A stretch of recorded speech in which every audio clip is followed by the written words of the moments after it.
Hello and welcome to Tiny Table Talk for The Challenge Season 38 Ride or Dies Episode 5. We have a lot to go over in this video, so let's start off talking about... Now at the end of this episode, Michele rated her and Jay's week in power at a 2 out of 10, which I think, after looking back on it, is very generous. I would give it a 1, a 0, maybe even a negative number. Laurel and Jack, I think, is a great choice. I think Aneesa and Jordan is a great choice. You lost me at Colleen and Kim, though, especially when Jay says, hey, let's throw in Colleen and Kim. We haven't really talked much game, but maybe they could be a number for us. Then why are you nominating them? Also, you just hand the vet teams a scapegoat. They've been the scapegoat, or one of the scapegoats, for this season up to this point, week after week after week after week, at being nominated over and over and over again, along with Olivia and Horacio, who had a great week, not seeing the elimination or the draw, which is awesome. I'm very happy for them. However, Jay Michele make no sense at that point, nominating Colleen and Kim. You should have had a conversation before the deliberation going, we are thinking about wanting to work with you. We need some numbers. If we don't nominate you this week, will you help us out? That could work out too. However, you don't get that opportunity because you nominated a team that could possibly be on your side. You really threw them to the lions then, almost literally. Because if Kim and Colleen don't pick the safe dagger, they were going to go in. So not only did you lose a possible number, you lose the trust of Jack and Laurel, who are coming back. You lost the trust of Jordan and Aneesa, who are also tied with Tori and Devin. Yes, you may have gotten some connection and bond and maybe a slight verbal promise from Bananas and Nany, but that was the one choice that you would have gotten a pass on nominating. Yes, Bananas and Nany would have been pissed, and some other players would have been pissed, but they would already have been pissed with you. They would have already nominated you if you got into power. Heck, Bananas and Nany had nominated you already this season. But I get it. Bananas and Nany, out of all the teams that they had talked about, have the best shot of winning into power again, and they could have been saved in the draw, possibly. So that would have just been another team coming your way. But do we really trust what Bananas says? I mean, he could have turned over a new leaf. Maybe this really does go a long way for him. I just look at Johnny Bananas' track record, and if push comes to shove, he would nominate Jay and Michele just like that. I mean, they did it once. Who's to say they wouldn't do it again? I just felt like I was so ready for a team like Amber and Chauncey, or Olivia and Horacio, or Michele and Jay to get into power. And when Jay and Michele were announced as the winners, I was super excited. And then they do this, and it leads to Kim and Colleen being eliminated, the third rookie team to leave in 3 weeks. I think this is a bummer, especially thinking of the what ifs. I don't like to get too down into the what ifs, but what if Bananas and Nany would have been nominated instead of Colleen and Kim, even though that wasn't even a possibility. It was either Bananas and Nany or Veronica and Darrell, which, I mean, it would have been great if we just had all vet teams. I think that would have been very interesting of a week and really would have shaken a lot up, but alas, we did not get that. And what we got was Colleen and Kim, another rookie team, walking out the door. Hopefully we see them again soon. I just think that leaving this episode, heading out, Jay and Michele might be in good standings to Bananas and Nany, but everybody else, I think, sees Jay and Michele as a giant target that they could nominate over and over and over again. And realistically, think about this. Do Bananas and Nany really need to win into power moving forward? I don't think so. I don't think they need to. I don't think they have anything really to worry about moving forward in this game. So I don't know. I think this was a really bad move by Jay and Michele this episode. It was definitely a lackluster move in my opinion, especially looking at the results. I think who they were nominating was spicy in the moment, but the execution and the results of this episode were pretty lackluster.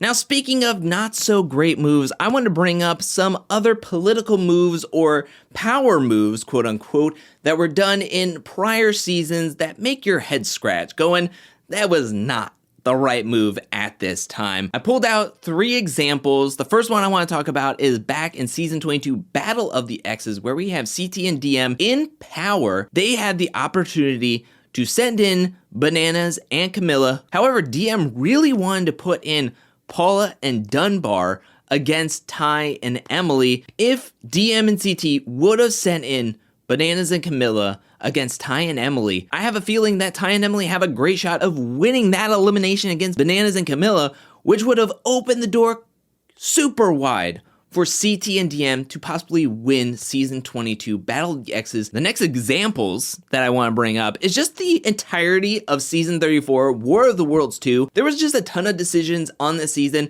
that made no sense. Most of the questioning of these moves happened on the UK side as they were throwing in Georgia, Theo, Tori, Jordan once they were over on their actual team. You're throwing in finalists. You're throwing in strong players over and over into the elimination because they don't fit your alliance, which was made up mostly of players on the opposite team. And they ultimately won because of the poor mistakes and strategy used on the US side trying to save everybody's best friends instead of playing to win the game ultimately.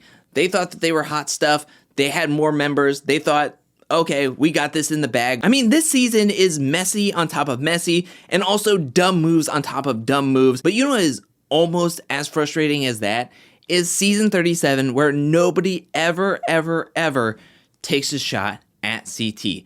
Granted, this season's format really played into his hands where it went from a partner season to a team format. People are thinking maybe we can run this season in teams, but if you're on the opposite team of CT, why aren't you taking a shot at him? Why aren't you throwing him in? Because if he's not on your team, he can only be on one team. If you're thinking 3 teams are going to go into the finals, if he's not on your team, why not take a shot at him? They were just like, cool, I hope he can be on my team to win. And then that ultimately did not happen because this was never going to be a team win. It was going to be a paired win. And so it's just frustrating to think back at the moves that were made, how many times friendship was brought up on that season, and how many rookies had to be sacrificed over and over and over again because none of the vets wanted to take a shot at CT, who ultimately won. And now let's get into my pairs for Ridin and Dyin. And for my Ridin team, I'm going to say Laurel and Jack. Yes, they were thrown into this elimination, but as I mentioned in my review and recap video, Laurel at the end of the episode was like, I'm happy to be coming back into this house, as well as I got some support systems that are going to be helping me out. I think that people are intimidated by Laurel and Jack, more specifically Laurel, especially in eliminations. She just got her double digits elimination wins. She's looking fierce. Yes, they're not winning daily challenges, but I think that intimidation factor and her support system will help Laurel and Jack be insulated in this game, and maybe this will light a fire under Laurel and Jack to maybe kick it into high gear on these daily challenges, win into power, and so that's why I think that Laurel and Jack are riding at the end of this episode despite being in the elimination and being nominated. Now let's move into my Dyin team, and we need to check this team for a pulse, and I'm talking about Casey and Kenny. What is going on? Why are they on this season? Realistically, Kenny has not had a confessional in the past 2 to 3 episodes, and Casey only had 1 confessional last episode and 0 this episode. They are not winning anything. They are not shown in any drama. We're not even seeing Nany and Casey's relationship on this season. So what is the point of having Casey and Kenny on this season if they are absolutely not giving us jack diddly week in and week out? And the vibes I'm getting from Casey when we do get a confessional from her is not that she's here to win, to prove something, because she already won last season. She cashed that check already. I think she's just here to propel Nany forward, and that is it. That's all I get. That's the vibes I get, and Kenny is, I don't know, just walks around. Absolutely ridiculous. Do I think they're going out anytime soon? Probably not, because that's Casey. Casey has made it to the finals every single season that she's on. She's well insulated. She has protection. She has friends. So she's not going to go out anytime soon. This team just gives us nothing. No entertainment, no hookups, no drama, it doesn't seem like they're going to win a daily challenge. My gosh, what's the point? What's the point? Now let's read some comments from my Thursday's review and recap, and we're going to start off with a positive comment, and that's coming from Liz, who says, I'm going to really miss Kim and Colleen. After last week, it felt like Kim could really shine in this game. I really enjoyed Kim and Colleen on this season. I love what they brought. I love their sense of humor, especially Kim. He was incredible in the confessionals. I hope we get to see both of them come back onto the challenge very, very soon. The next comment comes from Cameron David, who says they tried to play it safe by not taking any of the strong vet teams, which are clearly in voting control at this point. Jordan and Nisa, Darrell and Veronica, Laurel are all seen as the weaker vet teams, so they just went with that to try and survive. There is some logic behind it, but it makes them look incredibly weak-willed, and either way, they're still at the bottom of the house. I totally understand where Jay and Michele were going with it, where they were trying to take out some sort of vet numbers, but also not piss off some of the stronger vets, but you're still chipping away at the vet numbers at that point, you know? I understand if they take a shot at all of these teams, they don't see any of these teams really getting into power anytime soon, but the house numbers are dwindling every single week to the point where we only have one rookie team left, which is Olivia and Horacio. Then you have Amber and Chauncey, who is probably going to get targeted sooner rather than later. And then you got Jay and Michele. So why not just take a shot, you know? Next up, we have Noelia with a comment saying, Jay and Michele could have set themselves up to lead a rookie takeover. I am so surprised that the 4 teams that they set down there were not Bananas and Nany, Devin and Tori, Anissa and Jordan, and either Darrell and Veronica or Casey and her brother. Wow. Kenny doesn't even get a name. It's just Casey and her brother. But I see where you're coming from. And let's think back to the interrogation where they're telling Veronica that they nominated these 4 teams to break up some of the numbers in the house. And Veronica was like, what are you talking about? What numbers are you breaking up? If you nominate everybody that you mentioned in this comment, you are breaking up some sort of numbers where you're breaking up Devin and Bananas, you're breaking up Bananas and Jordan with this, you're breaking up Tori and Anissa and Jordan, you're breaking up Nany and Casey. If any one of those 4 teams leave this episode, you are breaking up a definitive number in the house, and you're breaking up some bonds. But I think that was all just kind of BS, you know? I feel like they were just giving the same blanket answers to everybody. They were like, we don't know if you're working with us. Do you want to work with us? That's why you're nominated. Also, we were nominated everybody to break up the numbers in the house. They just were trying to make a vague blanket answer and reasoning why they nominated everybody, when it was just a bad decision, you know? And someone who agrees with me is It's the Ref, who says some of the worst strategy I've seen on the show. Got rid of a team you thought you could work with and alienated yourself from a team you were friends with that won the elimination, all to hopefully get a favor from Bananas that probably won't happen. What is this pool? When did you all become best friends, you know? To the point where, hey, you can nominate me, but you know what? I won't nominate you. I won't nominate the 7-time champ. Let's see how that works out for you. Also, somebody who took a whole bunch of money from somebody, his own partner. So what is he going to do with a team that he's already sent into elimination?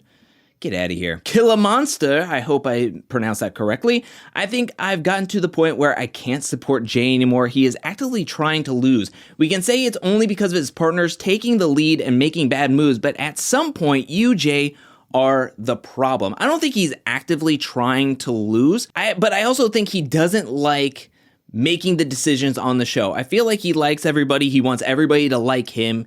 It feels kind of like a people pleaser to the point where he's willing to give up the reins to somebody who is designated as quote unquote more experienced or better at making decisions, i.e. Teresa, i.e. Michele. Now, I will say, I did watch some of his Instagram Live that he did with Nerys and Olivia after the episode that had premiered on the East Coast, and he basically said he doesn't care if people say it's a dumb move because he was the one that made the move, and everybody who is critiquing this move is sitting at home while he's in the game, which is all valid points, but you can also take that and be like, okay, maybe this move wasn't the smartest. Why wasn't it the smartest? And maybe I should have done something differently, you know? Unless they win.